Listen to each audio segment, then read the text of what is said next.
नमस्कार स्वागत करुच्ची आज मुख्य खबर को आपण मानकु पुणी आसुची एक लघुचाप।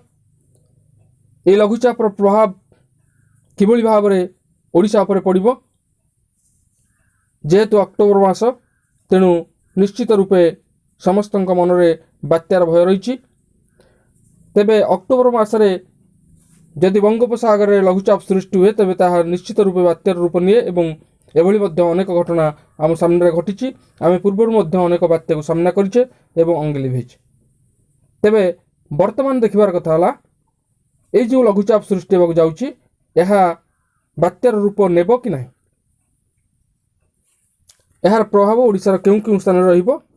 तेणु पाणीपाग विज्ञानी माने ए संबंध में कौन मतामत देते जाना से संपर्क में संपूर्ण विवरण मुझे प्रदान करी। आपने निश्चित भिडियो को प्रथम शेष पर्यंत देखिए। जब भिडियो भल लगे तो पाखे लाल बटन को निश्चित सब्सक्राइब करेंगे, पाखे आसुवा बेल आइकन बजाय देवे और ऊपर आसुवा ऑल नोटिफिकेशन क्लिक करके भूलें जहाँफल एभली वीडियो सर्वप्रथम आपण निकट पहुँच पार।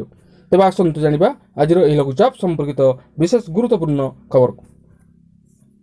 बंगोपसागर में सक्रिय घूर्णिबलय आज नेब लघुचाप रूप। तेज यार प्रभाव अधिक रहिबो नहीं, क्या भाग स्थान में वर्षा हो 8 तारिख बेलू वर्षा बढ़िबार संभावना रही पूर्वानुमान करिछि पाणीपाग विभाग। तेबे मौसुमी अपसारण विलंब होतिबारु आर्द्रतार परिमाण बढ़िबार लागिछि, फल प्रबल गरम सह गुळुगुळी होउछि। संपूर्ण मौसुमी प्रत्यावर्तन पर ही राज्य में गुळुगुळी कमिबो। लघुचाप ओडिशा ठारू बहुत दूर रहितिबारु यार प्रभाव ओडिशा उपरे कम रहिबो। तेबे एही लघुचाप जो आसंता 3 दिन मध्य राज्य में क्या भाव वर्षा हो पारे। आज उत्तर और दक्षिण उपकूल ओडिशार गोटे दुईटी स्थान में वर्षा होगा बेले मालकानगिरी, कोरापुट, रायगड़ा, नवरंगपुर आदि जिलार किछि स्थान में वर्षा हो पारे। पश्चिमबंग उपरे बुधवार ठार घूर्णिबलय सृष्टि होइछि।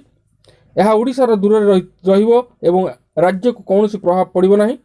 यह प्रभाव में बांग्लादेश और फौजर पूर्व भाग में वर्षा हो।